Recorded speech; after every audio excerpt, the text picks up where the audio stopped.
ಭಗವಂತ ನಿನ್ನನ್ನ ರೂಪಿಸಲು ತ್ರಿಲೋಕ ಸೌಂದರ್ಯ ಖಾಲಿನೇ ಮಾಡಿದ ಈ ಕಣ್ಣ ಕಾಡಿಗೆಯ ಮಿಂಚಲ್ಲಿ ಇನ್ನಷ್ಟು ನೀಡು ಅನುರಾಗದ ಉನ್ಮಾದ ಕೇಸರಿಯ ರಂಗು ನಿನ್ನ ಸಂಗಮು ನಿಂತು ನೆನೆಯೋಣ ಬಾಹುಗಳ ಸೋನೆ ದಿನವೆಲ್ಲ ನಂಗೆ ನಿಂದೆ ಯೋಚನೆ ಏನೋ ಆಗಿದೆ ನಂಗೆ ವಿವರಿಸು ನೀನೆ.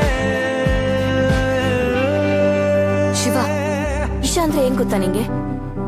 ಪಾರ್ವತಿ. ಈಗ ಶಿವಂಗೆ ಪಾರ್ವತಿ ಸಹಾಯ ಮಾಡದೇ ಇದ್ರೆ ಇನ್ಯಾರು ಮಾಡ್ತಾರೆ?